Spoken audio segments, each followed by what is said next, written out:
16 నుండి 17వ శతాబ్ద కాలంలో జాన్ డ్యూరీ అనే ఒక మిషనరీ స్కాట్లాండ్లో ఉండేవాడు. ఆయన సంఘము, వాక్యము వీటి గురించి నమ్మకంగా బోధించేవాడు.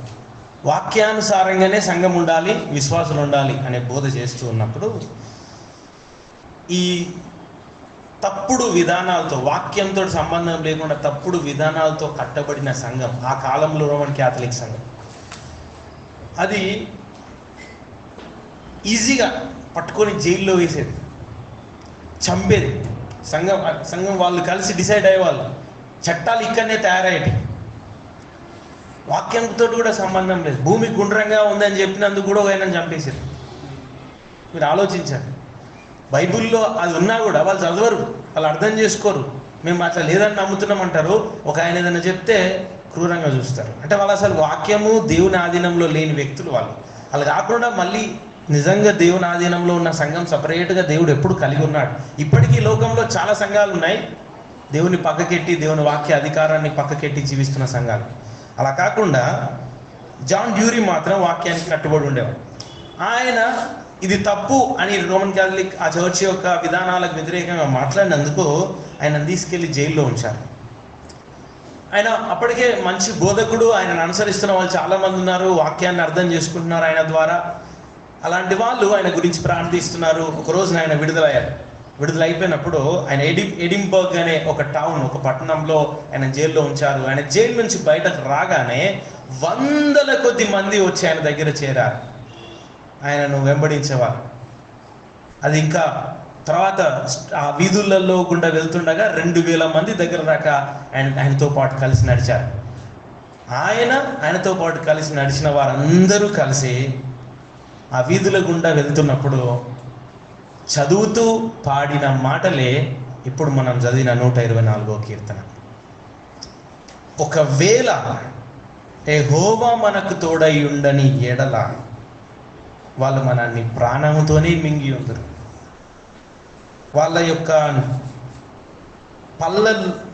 వాళ్ళ యొక్క 6వ వచనంలో పండ్లకు మనలను వేటగా అప్పగించకుండా ఆయన విడిపించాడు, మనల్ని విడిపించాడు అని చెప్పి పాడుకుంటూ వాళ్ళు వెళ్తూ ఉంటుంటే, ఎవరైతే ఇతన్ని హింసించారో, ఎవరైతే ఇతన్ని అప్పగించారో అందులోని ఒక వ్యక్తి ఏమన్నాడు అని అంటే, ఆ వెళ్తూ ఆ పాడుతున్న సీన్ అంతా చూసి నా జీవిత కాలంలో స్కాట్లాండ్ మొత్తంలో నేను ఎప్పుడు కూడా ఇలాంటి దృశ్యాన్ని చూడలేదు అన్నాడు. నిజానికి మనం అందరం చాలా కామన్గా తీసుకుంటాం. పొద్దున లేవగానే నేను లేచిన అంతే అనుకుంటాం. కానీ నేను లేవడానికి కారణం ఎవరు అని ఆలోచించాం మనం. నేను లేచిన, తినేటప్పుడు హాయిగా టీవీ చూస్తూనో వాళ్ళతో మాట్లాడుతూనో తీసుకొని నోట్లో పెట్టుకుంటాం. అది తినేటప్పుడు ఇది నా నోట్లోనికి రావడానికి కారణం ఏంటి అని ఆలోచించాం. నిజానికి నాకు అర్హత లేదు, ఎందుకంటే అంతకుముందు తిన్నా దానికి తగ్గట్టుగా నేను ఉపయోగపడలేదు దేవునికి. అయినా ఇప్పుడు నన్ను పోషిస్తున్నాడు. అంటే మనం ఎట్లయిపోయినాము అని అంటే, మన యొక్క జీవితంలో చాలా పొందుకుంటున్నాం, వాటిని మర్చిపోతున్నాం. ఆయన మన యొక్క జీవితానికి ఏమై ఉన్నాడు, ఏం చేస్తున్నాడు అనే విషయాన్ని మర్చిపోతున్నాం. నేనే నా జీవితానికి సర్వం అన్న ఆలోచనల్లో మనం మునిగి తేలుతున్నాం. నేను ఒక మాటను చాలా స్ట్రాంగ్గా ఈరోజు నేను మాట్లాడే ఈ కొన్ని నిమిషాల ద్వారా మీ మనసులో ఉంచాలనుకుంటున్నాను. అదేంటంటే, దేవుడే మనలను కాపాడువాడు. ఆయన మాత్రమే మనలను కాపాడువాడు, ఇంకెవరు లేరు, నువ్వు కూడా కాదు. నిన్ను సీసీ కెమెరా లాగా నిరంతరము చూస్తూ నీ మీద దృష్టి ఉంచిన నీ దగ్గర వాళ్ళు కూడా కాదు నిన్ను కాపాడువారు. వారిని ఉపయోగించుకొని కూడా దేవుడు కాపాడుతున్నాడు. సో ఆయన మనల్ని కాపాడువాడు. ఈ కీర్తన చదివితే మనకు మొత్తం అదే అర్థమవుతుంది. ఆయన మనకు కాపాడువాడు, మనల్ని కాపాడువాడు ఆయన మాత్రమే. కాబట్టి మరి మనం ఏం చేయాలి? అది ఈరోజు మనం చూస్తాం. మొదటిగా మనం ఏం చేయాలంటే 6వ వచనంలో ఆ మాట రాసిందండి, వారి పనులకు మనలను వేటగా అప్పగింపని యెహోవా స్తుతి నొందును గాక.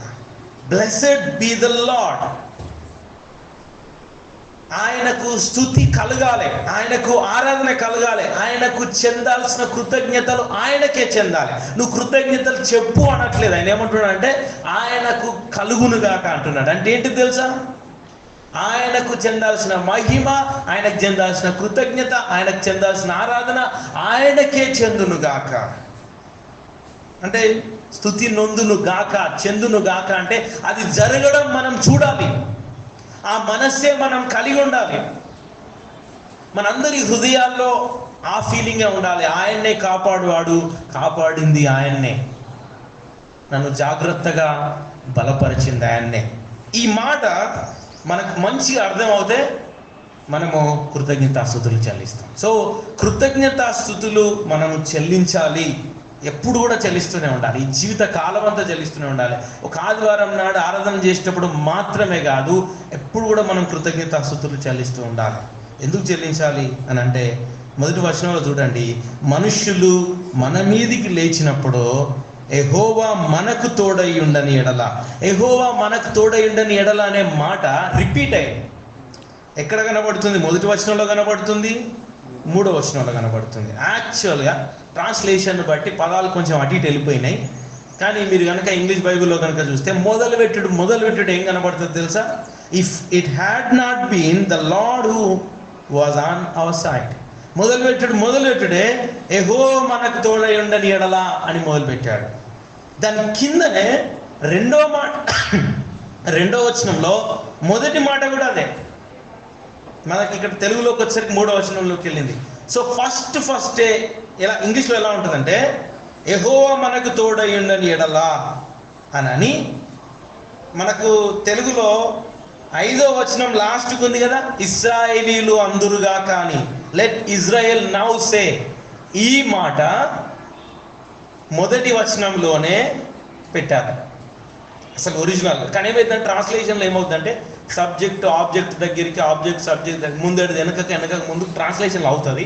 అది పెద్ద మిస్టేక్ ఏం కాదు. కానీ నేను స్ట్రెస్ చేసి చూపించాలనుకుంటున్న విషయం ఏంటంటే, కీర్తనకారుడు మొదలు పెట్టగానే ఏమని మొదలు పెడుతున్నా అంటే యెహోవా మనకు తోడై ఉండని ఎడలా అని ఇశ్రాయేలు అందరూ చెప్పుదురుగాక, యెహోవా మనకు తోడై ఉండని ఎడల. నేను మాత్రమే కాదు, నేను అంటున్నా యెహోవా మనకు తోడై ఉండని ఎడల. ఆ తర్వాత నేనేం చేస్తున్నా అంటే మీరు అందరూ చెప్పుదురుగాక యెహోవా మనకు తోడై ఉండని ఎడల అంటున్నాడు. ఒకసారి ఆలోచించుకుంటాడు ఈ కీర్తనకారుడు, ఒకవేళ ఆయన మనకు తోడై ఉండని ఎడల ఏంటి పరిస్థితి అని ఆలోచించుకుంటున్నాడు. తోడై ఉండని ఎడల అనేది మన సైడ్ ఉండకపోతే, మన పక్షాన ఉండకపోతే, if is not on our side, మనతో పాటు ఆయన ఉండకపోతే, మన సైడ్కి ఆయన ఉండకపోతే మన పరిస్థితి ఏంటి అని అంటున్నాడు. మీకు ఒక పదం తెలుసు, దేవుడు మనకు తోడు అనే పదం. ఏంటిది? దేవుడు మనకు తోడు అనే పదం ఏంటి చెప్పండి? ఇమానియల్ అంటే అర్థం ఏంటిది? దేవుడు మనకు తోడు.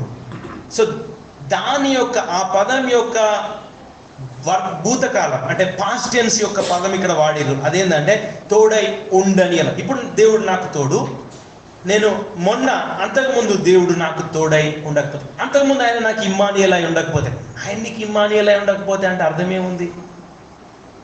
అంటే ఆయన ఎప్పుడు ఇమ్మానియలే కదా మనందరికీ. ఎస్, ఆయన అందరికీ ఎప్పుడు ఇమ్మానియలే. కానీ ఎప్పుడైతే నువ్వు ఆయనను కలిగి ఉన్నావో, ఎప్పుడైతే ఆయనను పొందుకున్నావో, ఎప్పుడైతే ఆయన వైపు నువ్వు తిరిగావో, ఎప్పుడైతే ఆయన నాకు అవసరం అని గుర్తించావో, ఎప్పుడైతే ఆయనకు దూరంగా ఉన్న నీ జీవితం, దూరస్తులుగా బ్రతుకుతున్నా నువ్వు, నీ పాపం విషయమై పశ్చాత్తాపడి ఆయన శిలువ సువార్తను నమ్మి ఆయన వైపు తిరిగి నన్ను రక్షించమని వేడుకున్నావో, అప్పుడు ఏమైంది అని అంటే ఆయన నీ లోనికి వచ్చాడు, నువ్వు ఆయన లోనికి వెళ్ళావు, నీవు ఆయన కలిసి జీవిస్తున్నారు. ఇమ్మానియల్, ఆయన నీకు తోడై ఉన్నాడు. ఆయన మనకు తోడై ఉండడం ఎప్పుడు స్టార్ట్ అవుతుంది తెలుసా? మన యొక్క జీవితంలో మనం రక్షించబడ్డ రోజున, మన పాపములు పరిహరించబడ్డ రోజున, మనం దేవుని పిల్లలుగా మార్చబడ్డ రోజున. అదంతా ఒకే సందర్భంలో జరుగుతుంది. ఏ క్షణములో అయితే, ఈరోజు ఈవెన్ పొద్దున కూడా మేము ప్రార్థన చేసినాం. ఏంటిదంటే ఇక్కడికి వచ్చి వచ్చేవారు, వచ్చి కూర్చున్నవారు ఎవరైనా రక్షించబడకపోయి ఉంటే వారి యొక్క హృదయంలో ఈరోజు తెరవబడాలని ఆశ. పిల్లలు గుర్తుంచుకోండి ఈ మాట, ఇది చాలా ఇంపార్టెంట్. దేవుడు మీ పక్షంన ఉండకపోతే మీ జీవితాల పరిస్థితి ఏంటి? మీరు ఎక్కడికి వెళ్తారు? ఈ జీవితం ముగిస్తే మీరు ఎక్కడికి వెళ్తారు? ఈ జీవితంలో మరణం మీకు ఎదురైతే మీ పరిస్థితి ఏంటి? ఈ జీవితమును ఆయనతో మరణాన్ని దేవునితో కలిసి ఎదుర్కోవడానికి, దేవుడు లేకుండా ఎదుర్కోవడానికి చాలా తేడా ఉంది. నువ్వు ఏదైనా ఎదుర్కొంటావు కావచ్చు, కానీ మరణాన్ని ఎదుర్కోలేవు. మరణపు ముళ్ళును విరిచిన ఆయన నీతో ఉంటే, తిరిగి లేచిన ఆయన నీతో ఉంటే, మరణాన్ని నువ్వు ఎదుర్కొన్నప్పుడు నువ్వు తిరిగి లేస్తావు. నిత్యము దేవునితో పాటు ఉంటావు. ఎందుకంటే ఆయనతో ఉండడం ఇక్కడ ఆరంభమైంది, అది కొనసాగుతూ ఉంటుంది, ఇక్కడితో ఆగిపోదు. సో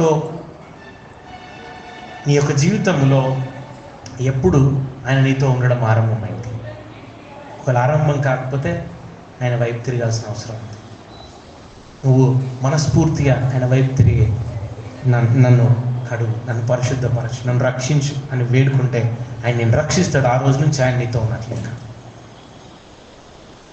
ఉండని ఎడల, ఆయన మనతో ఉండని ఎడల. పిల్లరా, ఈ కీర్తనకారుడు తన యొక్క జీవితంలో ఎదుర్కొన్న కొన్ని సందర్భాలు గుర్తుకు చేసుకుంటూ ఆ సమయంలో నాతో పాటు ఉండని ఎడల అని అంటున్నాడు. సో తనతో పాటు ఆయన దేవుణ్ణి ఎరిగాడు. ఈ కీర్తనకారుడు దావీదు ఆయన దేవుడిని చిన్నప్పుడే ఎరిగాడు, చిన్నప్పుడే తను తెలుసుకున్నాడు. చిన్నప్పుడు అంటే పుట్టగానే అందరూ క్రైస్తవులు అని అనుకోకండి, అలాంటి చిన్నప్పుడు కాదు. ఆయనకు దేవుడు అంటే అర్థమైనప్పుడు, గొర్రెల వెనక వెళ్తూ ఆయన దేవుని గురించి ఆయన ఏం విన్నాడో వాళ్ళ నాన్న నుంచి, తర్వాత ఏం ఆలోచించాడో, ఆయన దేవుని గురించి ధ్యానిస్తూ దేవుని తెలుసుకొని ఆ తర్వాత దేవుని ఆరాధించే విధంగా ఆయన ఎలాగైతే మారిపోయి దేవుని స్తుతిస్తూ గడుపుతూ ఉన్నాడో, ఆయన దేవుణ్ణి ఎరిగాడు. ఆ టైంలో ఎరిగిన తర్వాత దేవుడు ఆయనతో పాటు ఉన్నాడు. ఆయనను సింహపు నోళ్ళ నుంచి ఆయన కాపాడాడు. ఆయన గొర్రె పిల్లలకు నిమిత్తం ఆయన యుద్ధం చేశాడు. దేంతో తెలుసా? సింహంతో, ఎలుగుబంటితో. వాటి దగ్గర నుంచి వాటిని విడిపించాడు. అంతేకాదు గొలియాత్తో కూడా యుద్ధం చేశాడు. ఆయన ఈ పరిస్థితులన్నిట్లలో ఆయన ఒకటే మాట అన్నాడు, ఏమంటే తెలుసా? నాకు యెహోవాయే బలం, ఆయన ద్వారానే యుద్ధం యెహోవాదే అంటాడు, ఆయన ద్వారానే నేను దీన్ని చేస్తున్నా అంటాడు. అలా చెప్పిన వ్యక్తి ఏమంటున్నాడంటే, ఆయన నా జీవిత కాలం అంతట్లో నాకు తోడై ఉండని ఎడల. ఇంకొక ప్రాముఖ్యమైన విషయం ఉందండి. ఆయన తన యొక్క జీవితంలో నాకు తోడై ఉండని ఎడల అని అంటున్నప్పుడు గుర్తుకు రావాల్సిన ఒక ప్రాముఖ్యమైన విషయం ఉంటుంది. అదేంటిది అని అంటే 2వ సమూయేలు గ్రంథం 5వ అధ్యాయం 17వ వచనం తీసుకొని చూడాలని కోరుతున్నాను. 2వ సమూయేలు గ్రంథం 5వ అధ్యాయం 17వ వచనం. జనులు ఇశ్రాయేలుల మీద రాజుగా దావీదునకు పట్టాభిషేకం చేసిరని ఫిలిస్తీయులకు వినబడినప్పుడు, ఫిలిస్తీయులు అప్పటికే యుద్ధం చేసి సౌలును తన కుమారులను చంపేశారు. నెక్స్ట్ ఈ ఇశ్రాయేలీలు ఆయన చనిపోయినాడు, వాళ్ళకి రాజు లేడు, దావీదును రాజుగా నియమించుకున్నారు. ఈ విషయము ఫిలిస్తీయులు విన్నారు. వాళ్ళు విన్నప్పుడు దావీదును పట్టుకొనుటకై ఫిలిస్తీయులందరూ వచ్చిరి. ఇప్పుడు దావీదు ఆ వార్త విని ప్రాకార స్థలమునకు వెళ్ళిపోయి ఫిలిస్తీయులు దండెత్తి వచ్చి రెఫాయిం లోయలో వ్యాపింపగా, ఇప్పుడు దావీదు దేవుని దగ్గర ఒక ప్రార్థన చేస్తున్నాడు. ఆ ప్రార్థన ఏంటంటే, నేను ఫిలిస్తీయులకు ఎదురుగా పోయేదన్నా, నేను పోవచ్చా? ఇప్పుడు వాళ్ళు వచ్చారు, నేను ఫిలిస్తీయులకు ఎదురుగా నేను పోయేదనా, వారిని నా చేతికి అప్పగింతువా అని యెహోవా యొద్ద విచారణ చేసినప్పుడు, సింపుల్గా ఆయన రాజు కాగానే యుద్ధం చేయాల్సిన పరిస్థితి వచ్చింది. వాళ్ళు యాక్చువల్గా సౌలును తన కుమారులను చంపారు కదా, ఈయనను కూడా చంపేద్దామని వచ్చారు. ఎలా చంపారు తెలుసా? తలలు కూడా తీసేశారు, క్రూరులు. ఆ విధంగా ఈయన మీద కూడా వ్యవహరించడానికి వచ్చినారు. ఈయన తన కీర్తనలు అట్నే అంటాడు, నన్ను మింగి వేద్దామని వచ్చిరు వాళ్ళంట. వాళ్ళ పండ్లలో చిక్కుకొనకుండా నువ్వు నన్ను తప్పించినావు అంటాడు. ఆ సీన్స్ అన్నీ చూడండి. అంటే ఆయన తప్పించడం అనేది ఒకసారి యానిమేటెడ్ కనుక ఆలోచిస్తుంటే మనకు అర్థమవుతుంది ఎట్లాంటి కండిషన్. వాళ్ళు వచ్చినారు, వాళ్ళు ఎలా వచ్చారు అని అంటే, ఇంకా ఆయన కీర్తనలో ఒక మాట ఏమంటారంటే, ఆగ్రహము రగులుకొని నా మీద లేచి పడదామని వచ్చినారు అని 124 కీర్తనలు అంటాడు.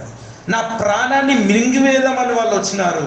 అలాంటి పరిస్థితుల్లో వాళ్ళు వచ్చినప్పుడు ఏం జరిగింది అంటే, ఈయనే దేవుణ్ణి అడుగుతున్నాడు, దేవా నువ్వు నాతో ఉన్నావు, నువ్వు నా సైడ్ ఉన్నావు, నేను ఇప్పుడు వెళ్ళొచ్చా యుద్ధం చేయడానికి? ఎందుకంటే నువ్వు నా సైడ్ లేకపోతే నేను యుద్ధం చేయడానికి వెళ్తే నేను ఓడిపోతా, నా జీవితం అంతమవుతుంది. నువ్వు నాతో ఉంటే ఏం కాదు. ఈయన దేవుణ్ణి అడిగినప్పుడు దేవుడు చెప్పిన సమాధానం, పొమ్ము నిస్సందేహముగా వారిని నీ చేతికి అప్పగించుదునని యెహోవా సెలవిచ్చాను. కాబట్టి దావీదు బయల్పెరాజీమునకు వచ్చి అచ్చట వారిని హతం చేసి జల ప్రవాహములు కొట్టుకొని పోవునట్లు యెహోవా నా శత్రువులను నా ఎదుట నిలవకుండా నాశనం చేసినని ఆ స్థలమునకు బయల్పెరాజీమ్ అని పేరు పెట్టింది. జల ప్రవాహములు కొట్టుకొని పోవునట్లు యెహోవా నా శత్రువులను ఏం చేశాడు? కొట్టుకొని పోయేటట్టు చేశాడు, నా ఎదుట నిలవకుండా. సేమ్ మాట చూడండి ఎక్కడ కనబడుతుందో. మన 124 కీర్తనలోకి మళ్ళీ వచ్చి చూస్తే కనబడుతుంది. 4వ వచనంలో, జలములు మనలను ముంచివేసి ఉండును, ప్రవాహము మన ప్రాణముల మీదుగా పొర్లిపారి ఉండును. అంటే ఆయన మన వెంబడ కనుక ఉండకపోతే, యెహోవా మన పక్షం ఉండకపోతే, జలములు మనలను ముంచివేసేటివి, ప్రవాహములు మన మీద పొర్లిపారేటివి. 5వ వచనంలో కూడా చూడండి, ప్రవాహములై ఘోషించు జలములో మన ప్రాణముల మీదుగా పొర్లిపారి ఉండును. అంటే ఒక సునామీ వస్తే ఎట్లా వస్తుంది? బయటకు నీళ్ళన్నీ వచ్చేసి కొట్టుకొని పోతుంది మొత్తం. అట్లా మనల్ని తీసుకొని పోవడానికి వాళ్ళు వచ్చినారు. కానీ ఏం జరిగింది తెలుసా? వాళ్ళే జల ప్రవాహం వచ్చి తీసుకొని పోయిందా అన్నట్టుగా నిలవకుండా వెళ్ళిపోయారు అని అంటున్నాడు కీర్తనకారుడు. తన యొక్క జీవితంలో తను ఆ సన్నివేశాలన్నీ గుర్తుకు చేసుకుంటూ తన పాటలు పాడుతూ దేవుణ్ణి ఆరాధిస్తున్నాడు, కృతజ్ఞతాస్తుతులు చెల్లిస్తున్నాడు. ఈరోజు మరి మనం ఏం చేస్తున్నాం? మన యొక్క జీవితంలో మన పక్షాన ఆయన ఉండడం, మన పక్షాన ఆయన మనకు సహాయం చేయడం ఎన్నిసార్లు చూసినాం మన జీవితంలో? దాన్ని బట్టి ఎంతగా మనం కృతజ్ఞతాస్తుతులు ఆయన తెలియజేస్తున్నాం ఆలోచించండి. ఆయన మన సైడ్ ఉండకపోతే, మన పక్షాన ఉండకపోతే, మన పక్షాన ఉండడం అంటే అర్థం ఏంటిది? జస్ట్ వచ్చి మన పక్కన నిలబడమా? నేను మీ టీంలో ఉంటా, నేను మీ పక్కన ఉంటా, మీ శత్రువులకు మీకు జరిగే యుద్ధంలో, మీ పోరాటంలో, ఈ కష్టకాలంలో నేను మీ పక్కకు ఉంటా, అంతేనా? ఒక జోక్ కూడా ఉంది కదా, అరే నేను నీ పక్కకు ఉంటారా ఇప్పుడు అన్నప్పుడు వాళ్ళు వచ్చి కొట్టిపోయిన తర్వాత, ఏం రా నా పక్కకు లేవంటే, పక్కకే ఉన్నా నేను. అట్లా ఈయన వట్టే పక్కకుంటా అని చెప్పట్లేదండి. ఈయన పక్కకుంటా అంటే అర్థం ఏంటిది? మన పక్షమున ఉండడం అంటే ఏంటి? మనకు తోడై ఉండడం అంటే ఏంటిది? వట్టేనే ఉంటాడనా? కాదండి. 118వ కీర్తన తీసుకొని చూడండి. 118వ కీర్తన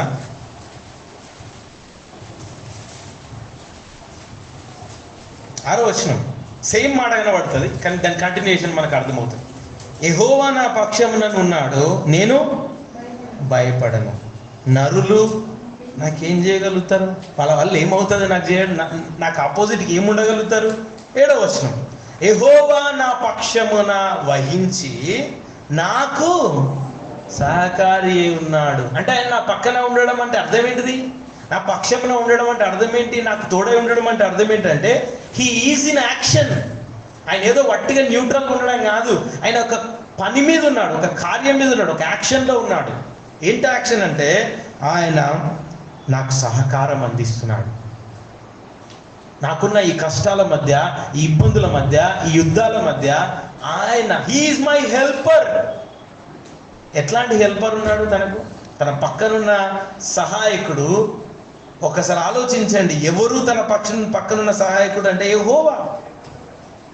ఇదే విషయాలు కనబడతాయి మాకు. అంటే నేను దాని దగ్గరికి వెళ్తాను, ఎవరా యెహోవా అనే దాని దగ్గరికి. బట్ ఇక్కడ ఒకసారి ఆలోచన చేస్తే, నాకు సహకారిగా ఉన్నాడు, నా శత్రువుల విషయమైన నా కోరిక నెరవేర్చుట చూచేదను, మనుషులను నమ్ముకొనుట కంటే యెహోవాను ఆశ్రయించటం లేదు. రాజులను నమ్ముకొనుట కంటే యెహోవాను, తెలుసా? కొంతమంది కౌంట్ చేసారు, మొత్తం లెక్కలు పెట్టి బైబిల్ మొత్తంలో ఎన్ని వచనాలు ఉన్నాయో లెక్కలు పెట్టి సెంటర్ వచనం ఏంటా అని చూస్తే తేలిన వచనం ఇదే: మనుషులను నమ్ముకున్న కంటే యెహోవాను ఆశ్రయించటమే. ఆయన మన సహాయకుడు, ఆయన మనని కాపాడువాడు. మనకున్నారు, వాళ్ళందరినీ విడిచిపెట్టుకోమని నేను అనట్లేదు, కానీ వాళ్ళని నమ్ముకోవద్దు. వాళ్ళని దేవుడు వాడుకుంటాడు, కానీ వాళ్ళని మనం నమ్ముకోవద్దు, ఆయన్ని నమ్ముకోవాలి. రాజులను నమ్ముకొనుట కంటే యెహోవాను ఆశ్రయించుట మేలు. అవును, ఆయన మన పక్షాన ఉన్నారు. ఆయనకు మనం కృతజ్ఞతాస్తుతులు చెల్లించాలి ఈ జీవితం. ఆయనకు చెప్పాలి, థ్యాంక్ యూ నా పక్షాన ఉన్నందుకు, నా సైడ్ ఉన్నందుకు థ్యాంక్ యూ ప్రభు. యెహోవా మనకు తోడై ఉండని ఎడల, ఒకవేళ ఆయన కనుక మనకు తోడై లేకపోతే నేనేమవుతునో అని ఇతను మాట్లాడుతున్న మాటలను బట్టి ఏమర్థం చేసుకోవచ్చు అంటే, ఆయన లేకుండా నేను శూన్యం, ఐఎమ్ జీరో. నా గురించి చెప్పుకోవడానికి ఏం లేదు, నా గురించి ఎవరు మాట్లాడుకోవడానికి ఏం లేదు. ఒక గాడిద మీద యేసుప్రభు ఎక్కి వెళ్తుంటే గాడిద ముందు చాలా కప్పినారు, పరిచినారు, మొత్తం బట్టలు పరిచినారు, మట్టలు పరిచినారు, చాలా చేసిరు. ఆయన దిగిండు. ఇప్పుడు మళ్ళీ గాడిద వెళ్తే ఎక్కడన్నా ఎవరైనా బట్టలు పరిస్తే దాని మీదకి వెళ్ళి నడిచింది అనుకో, వాళ్ళు వచ్చి కొడతారు కట్టి అనుకోని. అంటే అంతకుముందు నన్ను మీరు కావాలన్నా ముందర పరిచి మరి నడిపించారు కదా అంటే, నిన్ను కాదురా బాయ్, నీ మీద ఉన్నాయి నాకు మేము ఇచ్చిన విలువ. నిజం కదా? మన జీవితాలకి ఏమైనా ఉందా ఆయన లేకుండా విలువ? ఈరోజు కొంచెం మనకు పేరు రాగానే, కొంచెం పలుకుబడి రాగానే, ఉద్యోగం రాగానే, డబ్బులు రాగానే, మంచి మాటలు రాగానే, మాలాంటి వాళ్ళకైతే మంచి పెద్ద పరిచర్య జరగగానే కొమ్ములు మెల్లమెల్లగా మొదలైతే ఇక్కడ పోతూ ఉంటాయి, పైకి ఎగురుతూ ఉంటాయి. నేనేం తక్కువ, నేనేంటి అనే ఫీలింగ్స్ వస్తుంది. ఒక్కసారి వెనుకకు తిరిగి ఆలోచించుకుంటే, ఒకవేళ ఆయన నా నుండి పక్కకు పోతే నాకేమైనా వాల్యూ ఉందా?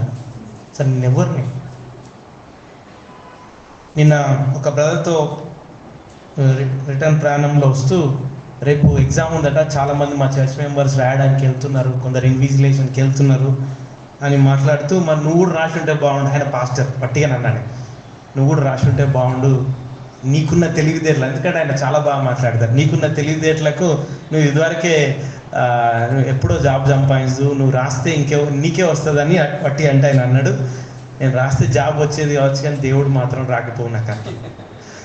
ఒకవేళ నా జీవితంలో నేను జాబును పొందుకొని ఉంటే, నేను దేవుణ్ణి తెలుసుకుందునో లేదో, అప్పుడు ఆ టైంలో తనతో పాటు సమకాలీనులు, అప్పుడు ఎందుకు ఫ్రీయా, దాని పదం వాడి, ఫ్రీ ఎగ్జామా, ఫ్రీ ట్రైనింగ్ జాబ్ ఇచ్చినట్టు. అంటే ఏంటిది, ట్రైనింగ్ లేకుండానే డిఏడు బిఏడులు అవి లేకుండానే డైరెక్ట్ జాబ్ రాసే అవకాశం ఉండేనట.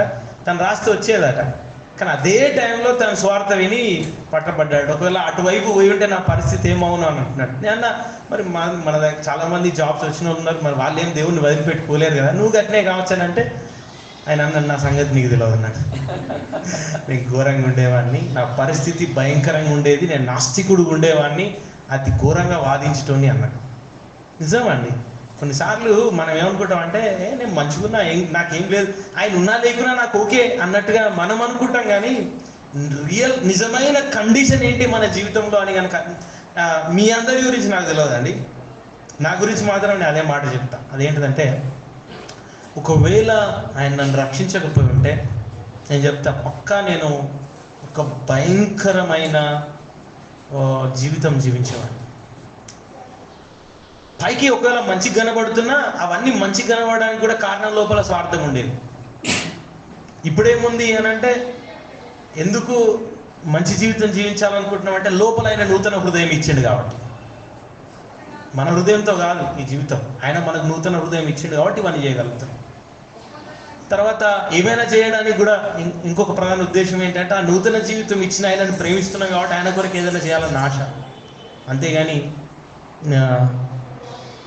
ఆయన లేకుండా మాత్రం ఇలా ఉండున, ఇలా మాట్లాడుతున్నా, ఇట్లా ప్రవర్తించుదని మాత్రం నేను అనుకోవట్లేదు. ఒకవేళ ఆయన మనకు తోడై ఉండని ఎడల అంటున్నప్పుడు నేను శూన్యం ఆయన లేకుండా అని గుర్తించగలగాలి. ఎవరైనా ఒక వ్యక్తి రక్షించబడడానికి దేవుని దగ్గరికి వస్తున్నప్పుడు కూడా నేను ఇన్ని మంచి క్రియలు చేసినా, ఇన్ని నీతి క్రియలు చేసినా, నేను ఎంత బాగా వ్యవహరించినా కాబట్టి నువ్వు నన్ను రక్షించాలి, కాబట్టి నాకు నిత్య జీవం ఇవ్వాలి, నేను చిన్నప్పటి నుంచి చర్చ్కి వచ్చినా, నేను చిన్నప్పటి నుంచి బైబిల్ చదివినా అంటే ఆయన చెప్తాడు నువ్వెవరో నాకు తెలియదు పో అంటాడు. అంతే.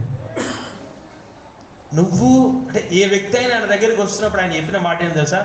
నిన్ను నువ్వు ఉపేక్షించుకొని డినై యువర్ సెల్ఫ్, నేను లేననుకొని ఆయన దగ్గరికి వస్తే అప్పుడు ఆయన రక్షిస్తాను. సుంకర్ అట్నే వచ్చిందండి. నేను ఏం అసలు ఆయన ఎన్ని చేసాడో మనకు తెలియదు, కానీ ఆయన అయితే తల ఎత్తడానికి కూడా తన దగ్గర ధైర్యం చాలక తల దించుకొని ఆయన దేవుడి వైపు పాపినైనా నన్ను కరుణించుము అని అడిగాడండి. లోపలికి కూడా రావడానికి ధైర్యం చేయలేండి, బయటనే ఉంది. పరిసైడే లోపలికి వచ్చి నేను ఆల్రెడీ దేవుని బిడ్డని అన్నట్టు వ్యవహరిస్తున్నాడు. ఆయన నేను దేవుని బిడ్డని కాదు అన్న విషయం గుర్తించిండు. పాపినైనా నన్ను కరుణించమంటే రక్షించమని వేడుకుంటాడు. ఎవరన్నా ఏ విధంగానన్నా మతం మారచ్చేమో, ఏదో ఒకటి యాగం చేసేస్తే హిందూ అయిపోవచ్చు, లేకపోతే అల్లా మాత్రమే దేవుడు, మహమ్మద్ ప్రవక్తనే నా ప్రవక్త అని చెప్పేస్తే వెంటనే అతను ఆ మాట నోటితోటి అరబిక్ భాషలో అనిపిస్తాడు, ముస్లిం అయిపోవచ్చు. కానీ ఒక వ్యక్తి మనస్ఫూర్తిగా తనకు తానుగా తన జీవితంలో తనను తాను ఉపేక్షించుకొని యేసుక్రీస్తు శిలువ బలియాగం ద్వారా మాత్రమే నా పాపాలు క్షమించబడి నేను నూతన వ్యక్తిగా మార్చబడతానని నమ్మి తనకు తానుగా వచ్చి రక్షించమని అడిగితే తప్ప వ్యక్తి రక్షించబడాలి. రక్షణ లేదు. నిన్ను నువ్వు కంప్లీట్గా ఉపేక్షించుకోవడం, నిన్ను నువ్వు కంప్లీట్గా నేను లేననుకోవడం, ఇది క్రైస్తవ్యం డిమాండ్ చేస్తుంది. క్రీస్తు డిమాండ్ చేస్తున్నాడు. నేను నన్ను బట్టి అని ఎప్పుడైతే ఫీలింగ్ వచ్చిందో ఆయన నాకు తోడై ఉండని ఎడల అనే మాట మన దగ్గర లేనట్టే. నా దగ్గర ఇప్పుడు ఏవైతే ఉన్నాయో అవన్నీ కూడా ఆయన్నే ఇచ్చాడు అని నమ్ముతున్నా. నేను ఏమైతే కలిగి ఉన్నానో ఇది ఆయన కృపను బట్టి ఆయన నమ్ముతున్నావా? అప్పుడే నువ్వు ఈ మాట చెప్పగలుగుతావు, యెహోవా మనకు తోడై ఉండని ఎడల. నేను ప్రస్తుతం నాకు కలిగి ఉన్న ఈ రక్షణ, నాకు కలిగి ఉన్న ఈ జీవితం, నాకు కలిగి ఉన్న ఈ కుటుంబం, నాకు కలిగి ఉన్న సంఘం, నాకు కలిగి ఉన్న నాలెడ్జ్, నాకు కలిగి ఉన్న తెలివితేటలు, మాటలు ఆయన లేకుండా ఇవి లేవు అని నేను గుర్తించినప్పుడు వీటి మీద నా ఫోకస్ ఉంటుంది. నేను ఇది అన్న ఫీలింగ్ కూడా ఉండదు. ఏముంటుంది మనకు తెలుసా?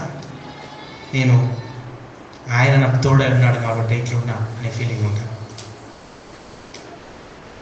మీకేమనిపిస్తుంది? మన చర్చ్ హాల్కి ఒక వాష్రూమ్ ఉంది వెనక.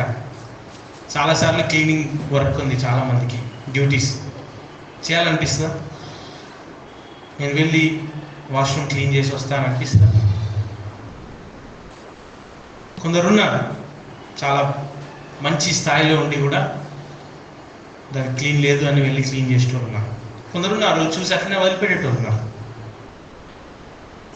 అంటే ఆ ఫీలింగ్ ఎక్కడో ఉంది. నేను నేను నేను అనే ఫీలింగ్ ఎక్కడో ఉంది. చచ్చిపోవాలండి, మనం చావాలి. దాని అర్థం ఏంటో తెలుసా?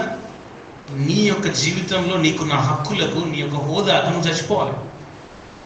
అప్పుడే నేను శూన్యం అనే ఆలోచనకు వస్తాను. ఆయన లేకుండా ఏదైనా ఉంటాడు ఆయన్నే. అపోస్తలుడైన పౌలు గలతీ 2:20 ఏమంటాడంటే, నేను క్రీస్తు కూడా సిలువ వేయబడి ఉన్నా, ఇక జీవించేవాడను నేను కాదు, క్రీస్తే నా యందు జీవిస్తున్నాను. నేను ఇప్పుడు జీవిస్తున్న జీవితం నన్ను ప్రేమించి నా కొరకు తాను అప్పగించుకుని యేసుక్రీస్తునందరి విశ్వాసం వలన నేను జీవిస్తున్నాను. అంటే ఇప్పుడు నేనున్నది జీరో, నేను చేస్తున్నది జీరో. ఆయన నా యందు నివసిస్తూ ఆయన చేస్తున్నాడు. ఇంకో భక్తుడు అంటాడు, నా ద్వారా ఏ మంచి అయితే జరుగుతుందో అంత ఆయన నా ద్వారా చేస్తున్నాడు, నా ద్వారా ఏ చెడైతే జరుగుతున్నదో అది నేను చేస్తున్నా అంటాడు. నేను నాది, నేను చేసింది అని ఏదైనా చెప్పుకోగలిగింది ఉంది ఏదైనా ఉంటే నా ద్వారా జరుగుతున్న చెడు, నా ద్వారా జరుగుతున్న ఏం మంచి నాది అనడానికి లేదు. ఎందుకంటే అది ఆయన నుండి నా ద్వారా ఫ్లో అవుతుంది బయటకు. కాబట్టి యెహోవా మనకు తోడై ఉండని మన పరిస్థితి ఏంటి అది అర్థమవుతాయి. ఆయన కృతజ్ఞతాస్తుతులు చెల్లిస్తాం. మనస్ఫూర్తిగా ఆయన వైపు తిరిగి థ్యాంక్స్ అని చెప్తాం. ప్రభా, నాకు తోడై ఉన్నందుకు వందనాలు. అసలు నువ్వు నాకు తోడుగా నిలబడడానికి నా దగ్గర ఆకర్షణ ఏం లేదు.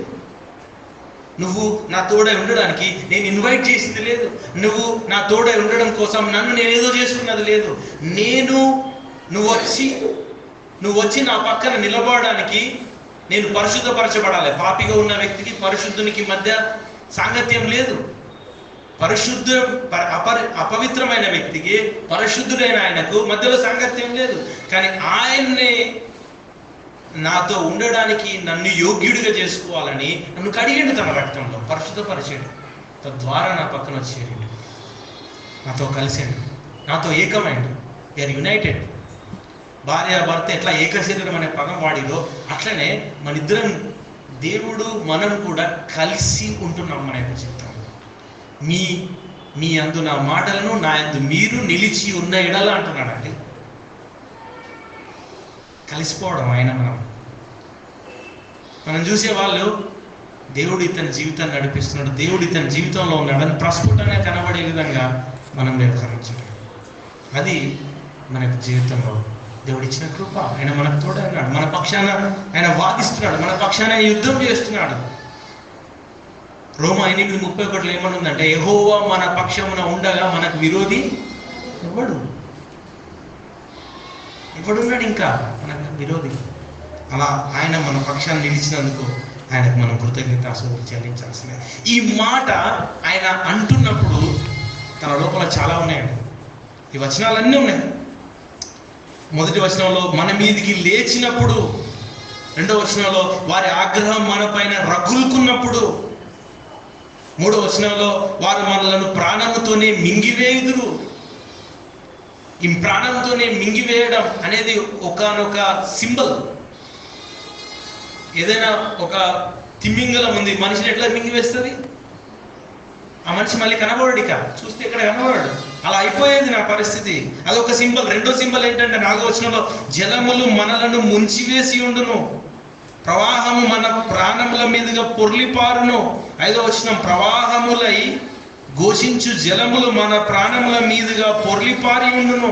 ఇవన్నీ ఇది రెండో సింబల్. ఏంటంటే నువ్వు ఒక నిలబడున్నావు, సునామీ వచ్చింది, నిన్ను అట్లా కొట్టుకొని తీసుకొని పోయింది, ఇక నువ్వు లేవాడ. మూడో సింబల్ 6వ వచనంలో ఉంది, వారి పండ్లకు మనలను వేటగా అప్పగింపని యెహోవా స్తుతినందును గాక. అంటే కొన్ని జంతువులు డైరెక్ట్ మింగివేయో పండ్లకు పని చెప్తాయి, అంటే కొరికి వేస్తాయి. పట్టుకొని కొరికి తిని తిని తిని నేను లేకుండా చేస్తాయి. అలాంటి పరిస్థితి, అది ఒక మూడో సింబల్గా చూపిస్తున్నాడు తన పరిస్థితి. ఆయన లేకపోతే నా పరిస్థితి ఏమో నా జీవిత కాలం అంతట్లో. 7వ వచనంలో పక్షి తప్పించుకొనినట్లు మన ప్రాణము వేటగాండ్ర ఊరి నుండి తప్పించుకొని ఉన్నది. అంటే ఇది 4వ సింబల్.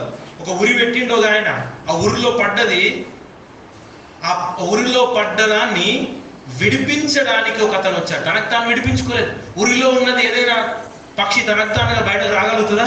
రాలేదు. బయట నుంచి ఒకరు సహాయం చేయాలి. సో ఒకరు వచ్చినారు, ఎలా సహాయం చేశారట అంటే అక్కడ రాసి ఉంది, ఉరి తెంపబడేనో మనం తప్పించుకున్నాం. ఒకటి దాంట్లో అర్థం ఏంటో తెలుసా? మనం తప్పించబడడానికి ఉరి తెంపబడ్డది. రెండో అర్థం ఏంటో తెలుసా? మళ్ళీ మనల్ని పట్టుకోవడానికి అవకాశం లేకుండా ఉరి తెంపబడ్డది. ఆ దేశానికి యుద్ధం చేయడానికి వచ్చిన వాళ్ళు ఒకవైపు వాళ్ళ ఊరి నుంచి తప్పించబడ్డాడు, అంతేకాదు రెండోది ఏం జరిగింది తెలుసా? మళ్ళీ వాళ్ళు ఉరి పెట్టే విధంగా లేకుండా తెంపడం, అంటే మళ్ళీ వీళ్ళతో యుద్ధం చేయకుండా అయిపోయింది వాళ్ళ పరిస్థితి. వాళ్ళ బలగం లేకుండా అయిపోయింది, వాళ్ళ రాజు లేకుండా అయిపోయాడు. మీరు చూడండి, దావీదు కాలంలో ఎట్లా ఉంటుందంటే, ఆయన యుద్ధాలు చేసి ఆఖరికి ఎట్లా ఉంటుందంటే సిచ్యువేషన్, ఇంకా యుద్ధాలు చేయడానికి అవకాశం లేదు, అవసరమే లేదు, అట్లా అయిపోతుంది. అయితే వీళ్ళ చేతిలో ఓడిపోయి ఉంటారు, లేకపోతే వీళ్ళతో ఒప్పందం చేసుకొని ఉంటారు, మీ ఆధీనంలో మేము ఉంటామని. అంతే. దేవుడు ఆ విధంగా తనను తప్పించాడు. అందుకు ఆయన దేవునికి కృతజ్ఞతాస్తుతులు చెల్లిస్తున్నాడు. అవును, ఇలాంటి శత్రువులు మనకు లేరా? మన జీవితంలో రకరకాల వ్యక్తులు మన చుట్టూన్నారా? మన జీవితాన్ని నాశనం చేయాలని చూసేవాళ్ళు చాలామంది ఉన్నారు. వాళ్ళని చూస్తూ అరే నాకు ఎందుకు ఇట్లున్నారు అని ఫీల్ అవుతూ కూర్చోవాల్సిన అవసరం లేదు, వాట్సాప్ స్టేటస్లు పెట్టాల్సిన అవసరం లేదు. కానీ మనం గుర్తుంచుకోవాల్సిన విషయం ఏంటంటే మనకు ఒకరు ఉన్నారు, ఆయన మనల్ని విడిపించుకుంటూ వస్తున్నాడు. ఈరోజు ఇక్కడ నువ్వు ఉన్నావంటే, ఈరోజు ఇలా నువ్వు ఉన్నావంటే ఇన్ని విషయాలు నువ్వు విడిపించబడ్డా మనం మర్చిపోతాం కదా. గుర్తు కూడా ఉండవు, కొన్ని చెప్పంటే చెప్పలేని స్థితి. ఏవో కొన్ని చెప్తావు, నువ్వు అన్నీ చెప్తావా? గుర్తుకు చేసుకుంటూ ప్రభువా ఇవన్నిటి నుంచి. అందుకే ఒక ఆయన అంటాడు దీని గురించి, ఏదో ఒకరోజు చదివి ఒకరోజు విని విడిచిపెట్టే కింతన కాదు, ప్రతిరోజు పొద్దున్న దీన్ని చదివి గుర్తుకు చేసుకుంటూ దేవుడు ఏం చేసిండో, ఆ రోజంతా ఏం చేసిండో, దానికంటే ముందు రోజు ఏం చేశాడో గుర్తుకు చేసుకుంటూ స్తుతిస్తూ గడపన్నాడు, కృతజ్ఞతలు చెప్తూ గడపన్నట్టు దేవునికి. నీకున్నారా నీ జీవితంలో? అపవాది కూడా ఎన్నిసార్లు నేను పడగొట్టాలని, నిన్ను లేకుండా చేయాలని ప్రయత్నం చేశాడు. ఆయన దగ్గరికి వస్తుంటే రాకుండా చేయాలని, ఆయనలో ఉంటే ఉండకుండా చేయాలని ఎంత ప్రయత్నం చేశాడు. ఆయన దేవుడు కాపాడుతున్నాడు, తప్పిస్తున్నాడు దేవుడు. మనం చాలాసార్లు మన ముందున్న కష్టం గురించి చూస్తాం, కానీ మనం తప్పించబడిన వాటి గురించి ఆలోచించాం. ఎలా పొందుకున్నాం? ఆయన కృప ద్వారా, ఆయన కృతజ్ఞత చెల్లించాం. యెహోవా మనల్ని కాపాడువాడు కాబట్టి మనం కృతజ్ఞతాస్తుతులు చెల్లించాలి. ఇది మొత్తం ఈ కీర్తనంతా దాని గురించే మాట్లాడుతుంది కాబట్టి దాని మీద ఎక్కువ టైం గడిపిన. మిగతా రెండు ఫాస్ట్గా వెళ్ళిపోతారు. రెండవది ఏంటిది? యెహోవా మనల్ని కాపాడువాడు కాబట్టి మనం ఏం చేయాలి అని అంటే 8వ వచనంలో ఒక మాట ఉందండి, భూమి ఆకాశములను సృజించిన యెహోవా నామము వలననే మనకు సహాయము కలుగుచున్నది. ఈయన ఎవరు సహాయం చేసే వ్యక్తి అంటే, భూమి ఆకాశములు అని అన్నప్పుడల్లా కూడా అర్థం ఏంటంటే అంతరిక్షాలు, ద హోల్ యూనివర్స్ అని అర్థం. ఇంకా ఈ మనం ఉన్న భూమి, మనం చూసే మిగతా విశ్వం అంతా కూడా ఆయన చేత చేయబడ్డాయి. ఆదికాండం 1:1 అర్థం కూడా అదే. ఆది యందు దేవుడు భూమి ఆకాశములను సృజించానంటే, ఆకాశములు ఇంగ్లీష్లో అయితే హెవెన్స్ అండ్ ఎర్త్ అని ఉంటారు. హెవెన్స్ అంటే దాని అర్థం ఏంటిది అని అంటే అంతరిక్షములు, మన విశ్వం అంతా కూడా. సో విశ్వమును, భూమిని, సర్వాన్ని సృజించిన యెహోవా మాత్రమే మనకు సహాయం చేయడానికి అర్హుడు. కాబట్టి మనకు కష్టం వచ్చినప్పుడు, మనకి ఇబ్బంది వచ్చినప్పుడు యెహోవా మాత్రమే మనకు సహాయకుడు. కాబట్టి రెండవది మనం ఏం చేయాలంటే ప్రార్థన చేయాలి. మొదటి కృతజ్ఞతాస్తుతులు చెల్లించాలి, రెండవది ఏం చేయాలంటే ప్రార్థన చేయాలి, ఆయనకే చెప్పుకోవాలి, ఆయనతో మాట్లాడాలి. అలాంటి భూమి ఆకాశములను సృజించిన యెహోవా నామము వలననే, ఈ మాట కూడా గుర్తుంచుకోండి. యెహోవా వలననే అనొచ్చు కదా. యెహోవా నామము వలననే అనే పదం ఎందుకు వాడాడు 8వ వచనంలో? నామము అంటే యెహోవా అనే ఈ పదం, ఈ నామం ఆయన గురించి ఏం తెలియజేస్తుంది? యెహోవా అంటే అర్థం ఏంటిది? యహోవా అని ఉంటుంది, WHYHWH అట్లుంటుంది. దాంట్లో మధ్యలో AEIOU ఇవేమి ఉండవు. అంటే దాన్ని పలకాలంటే ఒక రకంగా మనకు కష్టమే, అట్లుంటుంది అది పలకడం. ఇప్పుడు దాని అర్థం ఏంటి తెలుసా? ఆయన ఉన్నవాడు అన్నవాడు, నిత్యము ఉండేవాడు, నిత్యుడు, శాశ్వతుడు ఆయనే, యుగ యుగాలలో ఉన్నవాడు ఆయనే, నిత్యం నువ్వు లేనప్పుడు ఉన్నవాడు ఆయనే. నువ్వు ఉండవు, కొన్ని రోజుల తర్వాత ఇక్కడ ఈ లోకం నుంచి వెళ్ళిపోతావు, కానీ ఆయన ఎప్పటికీ ఉంటాడు ఇక్కడ. ఆయన సర్వము నివాసం ఉండేవాడు, సర్వము ఉనికిలో ఉండేవాడు ఆయన. అలాంటి వ్యక్తి మనకున్నాడు, ఆయన వల్లనే మనకు సహాయం దొరుకుతుంది. మనుషులు ఈరోజు ఉండి రేపు వెళ్ళిపోతారు. నువ్వు ఎవరినైతే నమ్ముకుంటున్నావో వాళ్ళు ఒక్కొక్క రోజు ఒక్కో రకంగా మారుతారు. వాళ్ళ క్యారెక్టర్ ఎక్కువ కాలం అలాగే ఉండదు, వాళ్ళ ఉనికి ఎక్కువ కాలం అలాగే ఉండదు. నువ్వు నమ్ముతున్న వ్యవస్థలు కావచ్చు, ఆర్గనైజేషన్స్ కావచ్చు, లేకపోతే ఉద్యోగాలు కావచ్చు, ఎప్పుడేమవుతుందో తెలియదు. కానీ దేవుడు నిత్యం ఉన్నవాడు. ఇప్పుడు యుద్ధానికి వెళ్ళే ముందు దావీదు చేసిన పని అంటే, నువ్వు నా పక్షం ఉన్నావా, అసలు నేను వెళ్ళొచ్చా అని అడుగుతున్నాడు. నేను వెళ్ళొచ్చా అని ఎందుకు అడుగుతున్నా అంటే, నువ్వు నాతో ఉండి చేస్తా అంటే వెళ్దాం, లేకపోతే లేదు. మన యొక్క జీవితంలో మనకున్న వాటిని ఎదుర్కొనేటప్పుడు మనం ప్రార్థన చేస్తూ దేవుని అడగాల్సిందే, మనం ఒకసారి పరీక్షించుకోవాల్సిందే. అసలు ఆయన నాతో ఉన్నాడా, నేను ఆయనతో కలిసి ఉంటున్నానా? రక్షించబడిన తర్వాత మా కలిసి జీవించే జీవితంలో ప్రతిసారి నేను అడుగుతున్నానా, ఇది ఇలా చేయొచ్చా, ఇది ఇలా చేయకూడదా, ఇలా వ్యవహరించచ్చా, ఇలా వ్యవహరించకూడదా? అలాంటి జీవితం నాకుందా? మనల్ని పరీక్షించుకోవాలండి. దావీదు స్థానంలో మనం ఉంటే ఇప్పుడు ప్రస్తుతం మనం చేస్తున్న ఇదే జీవిత విధానాన్ని అక్కడ తీసుకుపోయి పెడితే, అంటే చాలా విషయాల్లో ఆయన అడగకుండానే ఇష్టం వచ్చినట్టు చేసుకుంటూ వెళ్ళిపోతున్న ఈ జీవిత విధానాన్ని అక్కడ పెడితే, ఆ యుద్ధం సమయంలో మనం డైరెక్ట్ వెళ్ళి యుద్ధం చేసేవాళ్ళమేమో. కానీ ఆయనకు ఒక అలవాటు ఉంది. అలవాటు ఏంటంటే దేవుని దగ్గర గడపడం, ప్రార్థించడం, దేవుని దగ్గర ధ్యానించడం, దేవుని ఉద్దేశం తెలుసుకోవడం, దేవుని చిత్తం తెలుసుకోవడం. ఇప్పుడు దేవుని చిత్తం తెలుసుకోవడానికి మనకి ఇవ్వబడింది దేవుని వాక్యం. 66 పుస్తకాల దేవుని యొక్క వాక్యం మన చేతుల్లో ఉంది. అది మైండ్ ఆఫ్ గాడ్, దేవుని యొక్క మనస్సు. అది దాన్ని చదువుతుంటే, దాన్ని అర్థం చేసుకుంటే దేవుడు మన నుంచి ఏమి ఎక్స్పెక్ట్ చేస్తున్నాడు, మనం ఏం చేయాలని కోరుకుంటున్నాం మొత్తం కనబడుతుంది. దాన్ని మనం చేయాలి. మనం మన సొంత ఆలోచనతో వెళ్ళద్దు. ఒకసారి పరీక్షించాలి బైబిల్లో ఏం చేయమని చెప్తుంది. తర్వాత ప్రార్థన చేయాలి, దేవుణ్ణి అడగాలి, దేవా నాకు ఒకసారి అర్థమయ్యేటట్టు తెలియజేయి, నాకు జ్ఞానం ఇవ్వు, వివేచించడానికి ఏం చేయాలో, ఎట్లా చేయాలో. అండ్ మిగతా వాళ్ళని కూడా తెలుసుకోవడం, ఎవరైతే వాక్యంలో ఎదిగి ఉన్నారో వాళ్ళకి సిచ్యువేషన్ చెప్పగానే దానికి రిలేటెడ్గా వాక్యం సంబంధించి కౌన్సిలింగ్ ఇవ్వగలిగిన వాళ్ళు ఎవరు నా సంఘంలో, కాపరి కావచ్చు, మిగతా వాళ్ళు కావచ్చు, అడగవచ్చు, తెలుసుకోవచ్చు. ఆయన ఉద్దేశం మనకు అవసరం. కాబట్టి ఆయన్ని అడగాలి, ఆయన సహాయం కోరాలి, ఆయనతో కలిసి చేయాలి ఏం చేసిన. ఎందుకంటే ఆయన మాత్రమే మనకు సహాయకుడు. నువ్వు చాలా సమస్యలు కూడా పోతూ ఉండొచ్చు, కానీ వాటన్నిటినీ నీ నుంచి దూరం చేయగలిగిన వాడు ఆయనే. వాటన్నిటి మధ్యలో నేను బలపరిచి శక్తినిచ్చి నడిపించేవాడు ఆయన్ని. అండ్ ఫైనల్గా దేవుడే మనల్ని కాపాడువాడు. కాబట్టి మనం ఏం చేయాలి అంటే సింపుల్ అండి. ఈయన ఏమంటున్నాడంటే ఆ 5వ వచనంలో, ఇశ్రాయేలీయులు అందురుగాక, లెట్ ఇజ్రాయెల్ సే, అంటే ఈయన దేవుని కృతజ్ఞతాస్తుతులు చెల్లిస్తున్నాడు. అండ్ వాళ్లకు చెప్తున్నాడు, ఇజ్రాయేలులారా మీరు కూడా అనండి, యెహోవా మనకు తోడై ఉండని ఎడలా మనం ఏమైపోతాము. అంటే ఈయనే వాళ్లకు చెప్తున్నాడు. సో దేవుడు మనలను కాపాడువాడు అని అంటున్నప్పుడు మనం గుర్తుంచుకోవాల్సిన 3వ విషయం, మనం చేయాల్సిన పని ఏంటంటే దేవుడు మనల్ని కాపాడువాడు అనే విషయాన్ని ఇతరులకు తెలియజేయాలి. మొదట ప్రార్థన చేయాలి, మొదట కృతజ్ఞతాస్తుతులు చెల్లించాలి, 2వది ప్రార్థన చేయాలి, 3వది ఇతరులకు తెలియజేయాలి. ఆయన్ని నిన్ను కాపాడు. ఒక్కొక్కరు ఒక్కో రకమైన పరిస్థితిలో ఉన్నారు, ఒక్కొక్కరు దేవుని ఎరగని స్థితిలో ఉన్నారు. ఆయన్ని నేను రక్షించేవాడు. ఒకరికి సమాధానం లేదు, ఆయన దగ్గరికి నువ్వు వచ్చినట్లయితే నీ హృదయం నూతనపరచబడుతుంది.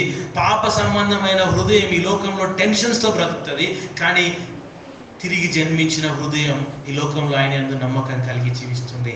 కాబట్టి ఆయన దగ్గరికి నువ్వు వస్తే నిజమైన సమాధానాన్ని నీ జీవితంలో కలిగి ఉంటావు అని వాళ్ళకి తెలియజేయాలి. ఈ లోకము చాలా డిప్రెషన్లో ఉంది, ఈ లోకంలో ఉన్న ప్రజలు చాలా ఇబ్బందుల్లో ఉన్నారు, కష్టాల్లో ఉన్నారు, వాళ్ళ యొక్క జీవితానికి ఆధారం లేదు, వాళ్ళ బ్రతుకులకు వాళ్ళే బాధ్యులు, వాళ్ళే సహాయకులైపోతున్నారు. కానీ అసలైన నమ్మకమైన సృష్టికర్త అయిన రక్షకుడైన సహాయకుడిని వారు ఎరగకున్నారు. వారికి చూపించాల్సిన అవసరం ఉంది. ఈ కీర్తనకారుడు, దేవుడు నాకు సహాయం చేశాడు, నేను ఆయన కృతజ్ఞతలు చెప్తా అని తనకు తాను మోకరించి కృతజ్ఞతలు చెప్పి ఊరుకోకుండా ఎందుకు ఈ కీర్తన రాశాడు? మనం చదివి మనము ఆయన మాత్రమే సహాయకుడని గుర్తిస్తూ ఆయన దగ్గరికి వచ్చి ప్రార్థించి ఆయన సహాయం కోరుతూ మనం కూడా ఆయన కృతజ్ఞతాస్తుతులు చెల్లిస్తూ కొనసాగాలనే కదా. ఆయనకు అలా రాయకపోతే మనం తెలుసుకునే వాళ్ళమా? లేదు కదా. సో ఆయన ఎలాగైతే తన జీవితంలో యెహోవాయే సహాయకుడు అనే విషయాన్ని రాసి మరీ తెలియజేస్తున్నాడో, మనం కూడా మాట్లాడి మరి రాసి మరి మన స్టేటస్లో రాసి, ఫేస్బుక్లో రాసి, బుక్స్ పైన రాసి, లెటర్స్లో రాసి, మన నోటిని వాడుతూ తెలియజేస్తూ, తెలిసిన వాళ్ళకి చెప్తూ, తెలియని వాళ్ళకి చెప్తూ, ఎవరికైనా సరే తెలియజేస్తూ మనం చేయాల్సిన పని ఏంటిదంటే ఇతరులకు మనం ఖచ్చితంగా తెలియజేయాలి ఆయన మాత్రమే సహాయకుడు. మీరు చాలామందిని నమ్మి మోసపోయి ఉంటారు. ఆయన నమ్మి ఎప్పుడు మీరు మోసపోరు.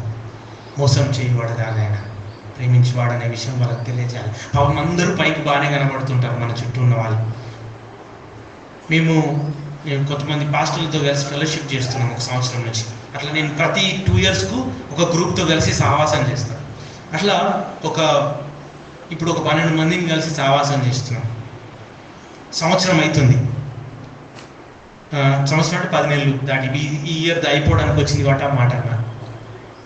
ప్రతిసారి మంత్లీ 2 days కలుసుకుంటాం, తర్వాత జూమ్లో కలుసుకుంటాం, జూమ్లో బుక్ రీడింగ్ చేసుకుంటాం. కానీ ఈసారి కూర్చొని మాట్లాడేటప్పుడు పైకి బాగా కనబడ్డారు, మంచిగా ఉండే, ఏం లేదనుకున్నాం. ఈరోజు ఈ నెలలో ఈరోజు పొద్దున నుంచి మొదలు పెడితే రేపు సాయంత్రం వరకు మీటింగ్ మాది, కలిసి ఒకటి దగ్గర ఉంటాం, అక్కడనే పడుకుంటాం. సో ఈరోజు కొత్తగా చేద్దాం, అంతమంది కలిసి ఏమో చేసినాం కానీ, బుక్ రీడింగ్ అవి చేసినాం కానీ, ఇప్పుడైతే కలిసి ఒక్కొక్కసారి ఒక్కొక్కరం పంచుకుందాము, అసలు మన జీవితాలు ఎట్లున్నాయి పంచుకుందామని అడిగితే ఒక అతను మొదలు పెట్టాడు. లాస్ట్ వీక్ అయిపోయేసరికి ఈరోజు పొద్దున్న నుంచి రేపు సాయంత్రం అయిందండి. 12 మందికే, 12 మంది పంచుకునేసరికి ఇలా పొద్దుగాల మొదలు పెడితే రేపు సాయంత్రం అయింది. అప్పటి వరకు మనతో ఉన్న వ్యక్తులైనా ఇన్ని ఎదుర్కొంటున్నారా జీవితంలో అనే విషయాలు అప్పుడు ఆశ్చర్యం కలిగించిన ఒక్కొక్కళ్ళు తెలియజేస్తున్నారు. నా లైఫ్లో ఇది జరుగుతుంది, ఈ విధంగా వెళ్తున్నా, ఇవి మనతో కలిసినప్పటి నుంచి ఈ చేంజెస్ వచ్చినాయి, నా జీవితంలో ఇలాంటివి ఎదుర్కొంటున్నా, సేవలో ఇలాంటివి ఎదుర్కొంటున్నా, కుటుంబంలో ఇలాంటివి ఎదుర్కొంటున్నా అని తెలియజేస్తున్నప్పుడు మేమందరం కలిసి వాళ్ళ కొరకు ప్రార్థన చేసినాం. ఎవరెవరు ఏం చెప్పారో దాని కొరకు అందరం ప్రార్థన చేసినాక మళ్ళీ అంటే ఎవరో ఒకరు ప్రార్థన చేస్తాం, అందరం ఏకీభవిస్తాం, మళ్ళీ ఇంకొకరు తెలియజేస్తారు. మన చుట్టూ ఉన్న వాళ్ళలో ఏముందో మనం అడిగితే కనుక అది అందరి మధ్యలో, మేమంటే అందరం కలవటి సంవత్సరం అయింది, అందరూ కూడా బయట ఎక్కడ చెప్పరు, మంచి వ్యక్తులు వీళ్ళు అనే ఒక కాన్ఫిడెన్స్ వచ్చింది కాబట్టి చెప్పారు. మీరు అందరి ముందు అడిగితే కుదరదు. పర్టికులర్గా వ్యక్తిని కూర్చోబెట్టుకొని మాట్లాడుతూ ఎట్లున్నారని అడుగుతూ మెల్లగా ఫ్రెండ్షిప్ డెవలప్ చేస్తే డీప్ ఇష్యూస్లోనికి వెళ్తుంది లైఫ్లో. అప్పుడు వాళ్ళలో నుంచి బయటకు వస్తుంటాయి చాలా విషయాలు. అప్పుడు నీ దగ్గర సమాధానం ఉంది వాళ్ళ సమస్యలకు. అది అత్యున్నతమైన సమాధానం. ఫ్రెండ్షిప్ చేయాలి, ప్యూర్గా చేయాలి, ఏం ఆశించవద్దు, ప్యూర్ ఫ్రెండ్షిప్ చేయాలి. అండ్ ఆ ఫ్రెండ్షిప్ కూడా గోల్ ఏం కలిగి ఉండాలంటే, వాళ్ళు ఒకవేళ దేవుణ్ణి ఎరిగిన వారైతే క్రీస్తు సారూప్యంలోనికి మారినట్లు, ఎరగని వారైతే దేవుణ్ణి తెలుసుకునేటట్టు నడిపించే లక్ష్యంతో ఫ్రెండ్షిప్ చేయాలి. నిన్నెంతో ప్రేమించి నీకోసం తన ప్రాణం అర్పించాను యేసుక్రీస్తు. ఆయన ఏం బాధ్యత అప్పగించాడు మనకు. ఆయన మన నిమిత్తం తన ప్రాణం పెట్టింది కనుక ప్రేమ ఎట్టిదని మనం తెలుసుకుంటున్నాం. మనం కూడా మన సహోదరు నిమిత్తం ప్రాణం పెట్ట బద్దులమై ఉన్నాం. వాక్యం చెప్తుంది. ఆయన మన కొరకు టైం కేటాయించాడు, వనరులు కేటాయించాడు, సాక్రిఫైస్ చేసిండు, త్యాగం చేసిండు, వదులుకున్నాడు, వచ్చిండు, ప్రాణం అప్పగించబడింది, మాటలు భరించిండు, అవమానం భరించిండు, ఎగతాలు భరించిండు. లక్ష్యం ఏంటిదంటే మనం తనతో పాటు తన రాజ్యంలో ఉండాలని, ఇతరులు మనతో పాటు ఈ ఆనందకరమైన జీవితం జీవించాలని, తృప్తికరమైన జీవితం జీవించాలని, క్రీస్తుని ఎరిగిన బ్రతుకు కలిగి ఉండాలని, నిత్య జీవానికి వారసులు కావాలని. మనం ఏం చేయడానికైనా అంటే మోసం చేసుడు, అబద్ధం చెప్పుడు, బెదిరించడం కాదు. ఏం చేయడానికంటే తగ్గించుకోవడానికి, వారి కొరకు మన ప్రాణం ఇవ్వడానికైనా, మన దగ్గర ఉన్నది పోగొట్టుకోవడానికైనా, మన పేరు ప్రఖ్యాతలు లెక్క చేయకుండా మనం ప్రయాసపడతాం. ప్రార్థన చేద్దాం, తర్వాత మంచి కలిగించుకుందాం. ఒక నిమిషం, ఈ జీవితంలో నువ్వు ప్రస్తుతం కలిగి ఉన్న వాటికి